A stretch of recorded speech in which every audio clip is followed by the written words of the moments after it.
gostaria de cumprimentar a todos nessa tarde, nesse momento tão importante em que aqui nós nos reunimos para celebrar a vida e fazer a apologia da mesma. Eu, além de pastor de uma igreja batista, eu sou professor universitário, sou professor da Faculdade de Direito e falo aqui também como jurista, que está preocupado com a conservação dos valores contidos em nossa Constituição. Recentemente eu falei com uma pessoa que me disse o seguinte: a criança, no ventre, o zigoto, o embrião, são apenas vida em potência, não ainda vida humana atualizada, não ainda um ser humano atualizado. E quando eu ouvi isso, até de uma pessoa que parecia estar preocupada que a vida fosse protegida, eu vi a fragilidade desse argumento. Na verdade, um óvulo e um espermatozoide separadamente podem se estabelecer como potencialidade para a vida. Mas uma vez que há a fecundação, nós temos ali vida, nós temos ali um ser humano, porque nós temos movimento. Há uma causa eficiente que torna a potência em movimento, fazendo-a converter-se em ato. E onde há movimento, onde há essa conversão de potência e ato, nós temos ali vida presente. Talvez alguém diga: mas não é vida, como no sentido que temos agora, que estamos plenamente desenvolvidos. Será? Todos nós somos mistura de potência e ato. Só Deus é ato puro e tem todas as suas potências atualizadas. Uma criança que já tem as mãos, os pés, ela não terá o mesmo tamanho do coração, do cérebro que um adulto. Ela ainda está em movimento. Mesmo nós adultos estamos em movimentos, às vezes de formação, às vezes de deformação, que é o caso da velhice. Na velhice nosso cérebro fica menor, nossas orelhas aumentam. O tempo todo nós estamos em movimento. Mas alguém vai dizer: mas uma criança ali, assim que há a fecundação, não tem cérebro. Quem disse que não tem? Nada vai vir mais de fora. Tudo vai se desenvolver a partir do que está ali. Pode ser que o cérebro não tenha essa forma que tem agora, mas o que está ali vai dar origem ao cérebro. E como eu disse, o nosso cérebro aumenta, depois diminui.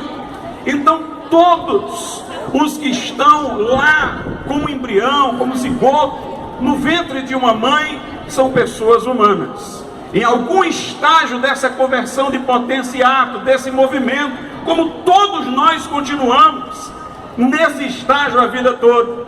Quando há uma enfermidade é porque há uma causa deficiente que atuou na hora da conversão da potência e ato e fragilizou alguma coisa para que não se atualizasse. Mas o que é que a gente faz quando tem uma doença? A gente faz tudo para curá-la. A gente faz tudo para que a pessoa doente fique boa. Essa é a nossa iniciativa. Se nós soubermos de um animal que já é cego por sua natureza, nós não nos ocupamos de fazê-lo ver.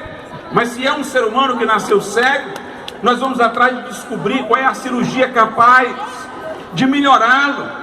Nós vamos, inclusive, se não tivermos remédio, imaginar no futuro que a ciência se desenvolva, que um remédio para aquilo ali exista. Se nós acharmos que não haverá remédio, nós vamos atrás de compensações, de uma prótese para quem perdeu a perna. Mas nós não desistimos. Por que que nós vamos desistir de uma criança no ventre da mãe que tem qualquer enfermidade, qualquer problema? Nós lutamos pela vida, nós lutamos pela conversão em ato, nós combatemos, são as causas deficientes. Hans Jonas, um filósofo judeu que foi torturado no regime nazista, que esteve em lugares de opressão, ele disse que a lei básica da ética é essa: ao mais fraco, maior proteção. Ao mais fraco, maior proteção. A vida humana é mais frágil na fase seminal e na fase terminal. Nós temos que proteger o zigoto, o embrião, e temos que proteger os velhos. Proteger o homem onde ele se encontra mais frágil. Mas o que nós estamos ouvindo hoje nos discursos por aí é que é ser humano, mas não é pessoa. Que coisa curiosa.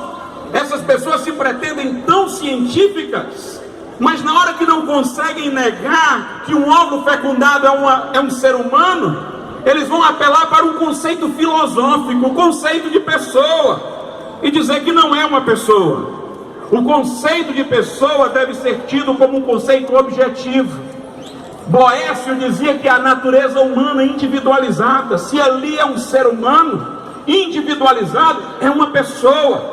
Outro filósofo mais próximo de nós, Max Scheler, dizia que pessoa é o centro das experiências, é onde todas as experiências se unificam. Deste modo, uma criança no ventre da mãe, um zigoto, é pessoa, porque é um centro de experiência, porque é uma natureza humana individuada. Mas aí eles ficam dando conceitos novos de pessoa que inventam. Ser pessoa é poder ser dono de seus próprios atos e não ter nenhuma relação de dependência. Se isso for verdade, nenhum de nós é pessoa aqui. Todos nós precisamos de alguém. Os acidentados precisam de alguém que conduza a sua cadeira de roda. Quantas vezes somos levados aos hospitais? Nossa natureza é social, fomos criados para viver em comunidade. Todos somos dependentes. E alguém diz, mas tem que ser consciente das decisões, Senhor, dos próprios atos. Então não só o zigoto, o embrião, mas também a criancinha no colo não seria pessoa dentro dessa definição. Além disso, um adulto que é Senhor dos atos, ele pensa que é absolutamente Senhor dos atos, mas suas decisões são condicionadas por coisas que lhe aconteceram desde o ventre materno. Há uma memória inconsciente de tudo que nos aconteceu ao longo da vida, desde o ventre materno. Tem gente traumatizada pelo que lhe aconteceu no ventre materno. Este adulto, Senhor dos próprios atos, ele toma decisões influenciadas pelo que lhe aconteceu desde o ventre. Portanto, o Senhor dos atos é aquela criança que esteve no ventre, é aquele óvulo fecundado que esteve lá dentro. E eu quero dizer também uma coisa importante. Há uma diferença entre a alma e o cérebro humano. E essa diferença é que acaba com o totalitarismo. Os regimes totalitários diziam, o Estado continua, o indivíduo fica. Então o Estado é maior do que o indivíduo. Mas se o indivíduo tem uma alma imortal, então o Estado é que passa e o indivíduo é que permanecerá. Eu estive vendo esses dias coisas que já tinha visto outrora. Nos Estados Unidos, Phineas Cage, um homem que teve uma barra de ferro atravessando o seu cérebro, mas viveu mais de 10 anos consciente. Está em museu o seu crânio com um buraco, e até hoje ninguém sabe como ele sobreviveu. Em 2007 eu vi uma notícia pela televisão, pesquisei hoje na internet para orientar vocês a olharem, de um funcionário público francês, pai de família, que morreu aos 44 anos, e nem sabia, descobriu no exame médico que só tinha 10% de seu cérebro. 10%. Portanto, dizia lá a notícia que toda a visão de consciência humana é revolucionada por este acontecimento. O homem foi para ver uma dor que ele sentia na perna esquerda. O médico lhe mandou fazer exames e descobriu que ele tinha 10% do seu cérebro. A alma é diferente do cérebro. Agora, a alma se expressa pelo cérebro, pelo corpo. Se esse microfone estiver ruim, vocês vão ouvir minha voz diferente da voz que eu estou falando aqui. Se o cérebro estiver danificado, as expressões mudam. E nossa luta é para ajudar a pessoa a se exprimir com o estado de saúde de cérebro que tem. E por fim eu gostaria de falar sobre essa questão do Supremo Tribunal Federal. O Supremo Tribunal Federal, de acordo com a Constituição, é o guardião da Constituição. Sua função aparenta-se muito com a da mãe. A mãe no seu ventre é a protetora, é a guardiã da criança. E nós estamos aqui para defender as mulheres, porque 50% das abortadas são mulheres, crianças mulheres. Mas se um ministro do Supremo se sente privilegiado de ser um guardião da Constituição, a mulher deveria se sentir privilegiada de ter no seu ventre a guarda da vida. Se o Supremo Tribunal Federal esquecer a sua missão, e em vez de guardar a Constituição, a destruir, não vai lhe causar espanto que ele também faça a mãe querer destruir o filho do ventre.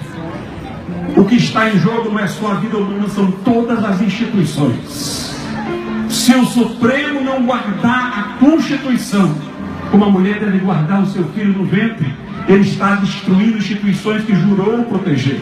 não apenas a vida estará em perigo, mas todas as instituições democráticas. O que essa decisão vai marcar é se nós somos pró-vida ou pró-morte, pró-ser humano ou contra o ser humano. Se o Supremo decidir contra a Constituição, ele se autodestrói, porque tira a legitimidade da Constituição. Se a sociedade legalizar o aborto, ela se autodestruirá, porque hoje serão os embriões, os zigotos, amanhã as crianças recém-nascidas, depois os velhos, depois os doentes, e todos nós seremos velhos e doentes um dia. Por isso hoje aqui, bata o pé no chão, grite mais alto e defenda a vida. Deus abençoe. Obrigado, pastor.